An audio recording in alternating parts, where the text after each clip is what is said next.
अस्सलामुअलैकुम, मैं हूं मोहम्मद इसाक और आप देख रहे हैं कोड विद इसाक।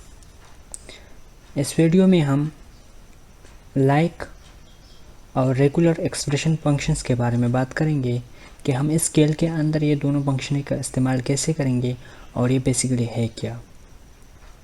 तो आइए इसका प्रैक्टिकल देखते हैं। तो प्रैक्टिकल देखने से पहले सबसे पहले मैं यहाँ पर आपको एक पैटर्न दिखाता हूँ।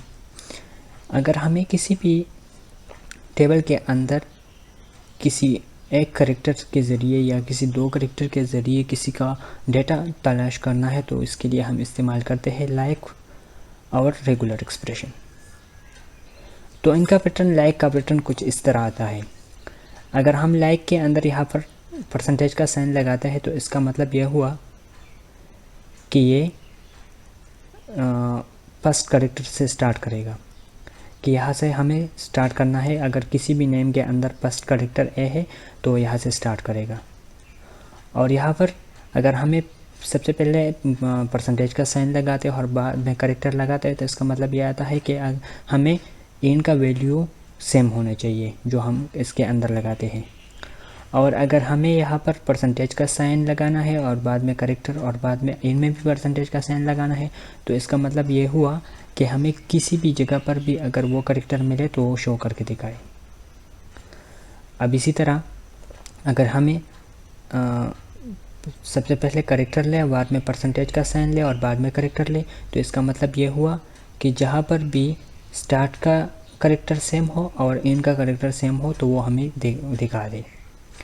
और हमारे अगला फंक्शन है, अगर हम अंडरस्कोर लगाए या फिर करेक्टर लगाए और बाद में परसेंटेज का साइन लगाए तो इसका मतलब ये हुआ कि सेकंड करेक्टर जो स्वयं आए वो वैल्यू हमें शो करके दिखाए। और इसी तरह ये जो आप देख रहे हो इसका मतलब ये हुआ कि अगर हमारे पास थर्ड की करेक्टर सेम आए तो ये हमें शो करके दिखाए। तो ये तो हो गया हमारे लाइक का पैटर्न। अब यहाँ पर हम चेक करेंगे रेगुलर एक्सप्रेशन का पैटर्न। तो रेगुलर एक्सप्रेशन का पैटर्न कुछ इसी तरह है। ये दोनों बिल्कुल सेम वर्ड करती है, लेकिन यहाँ पर हम एक ही जगह पर मल्टीपल वैल्यू भी दे सकते हैं। अगर हम फॉर एग्ज़ाम्पल अगर हम जहाँ पर भी हमें वैल्यू चाहिए, फॉर एग्ज़ाम्पल यहाँ पर मैंने ए लिखा और किसी भी जगह पर ए हो तो वो हमें शो करके दिखाएगा।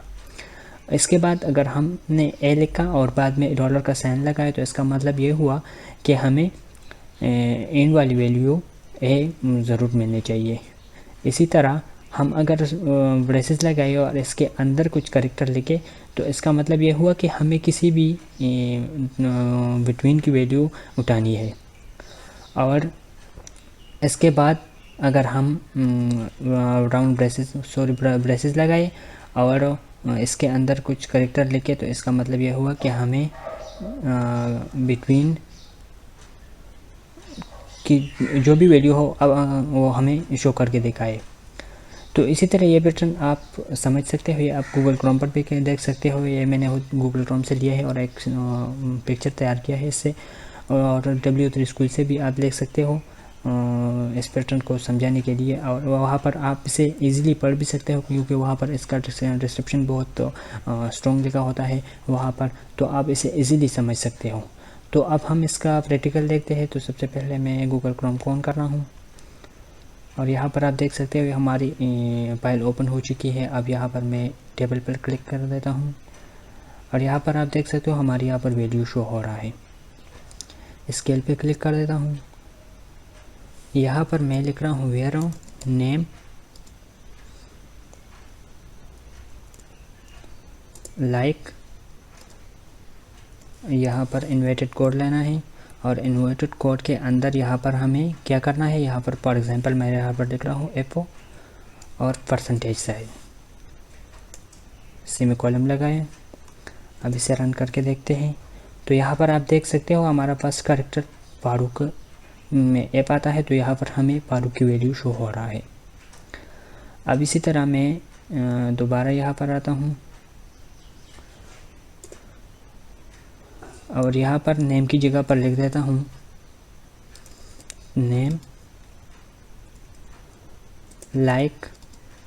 सबसे पहले परसेंटेज साइन लगाता हूँ और बाद में लगाता हूँ ए, और सॉरी यहाँ पर मैंने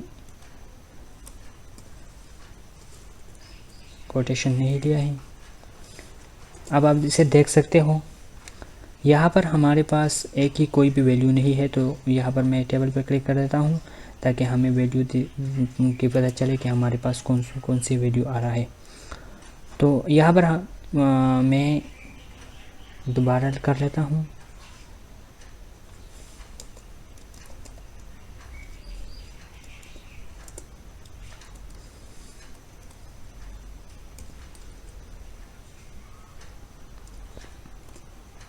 परसेंटेज साइन लिया और क्यों लिया, तो आप इसे देख सकते हो, यहाँ पर 2-3 वैल्यू दिखाई दे रहा है, इसाक, फारूक, अहलाक। इन तीनों के एंड में जो है ना वो यहाँ पर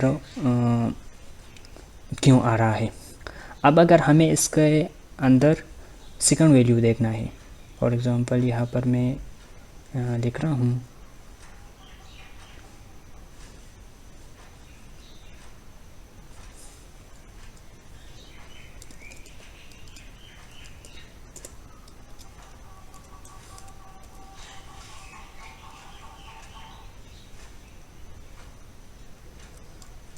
अंडरस्कोर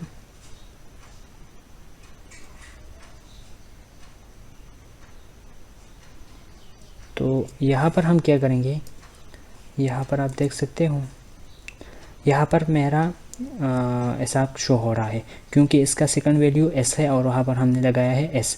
यहाँ पर आप देख सकते हो, यहाँ पर हमने लगाया है एस। तो ये तो हो गया लाइक फंक्शंस। अब हम रेगुलर एक्सप्रेशन का इस्तेमाल कैसे करेंगे। रेगुलर एक्सप्रेशन के अंदर हम मल्टीपल्स वैल्यू भी देख सकते हैं। फॉर एग्जांपल अगर हमें पूरा नेम लिखना है या इसके साथ कोई और वैल्यू लिखना है तो वो हम इजीली रेगुलर एक्सप्रेशन के अंदर फाइंड कर सकते हैं। तो अब वो चेक करके देखते हैं। यहाँ पर मैं स्केल पे क्लिक कर देता हूँ, नेम,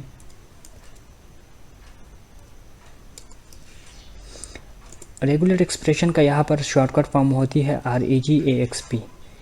और इसके बाद यहाँ पर मैं इन्वर्टेड कोड लेता हूँ और यहाँ पर मैं लिखता हूँ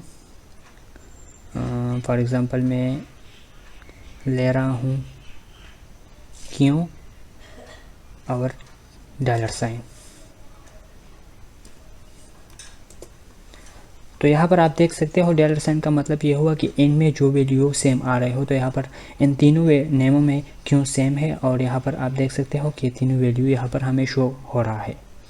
अब अगर इसके अंदर हमें सेम वैल्यू फाइंड करना है, नेम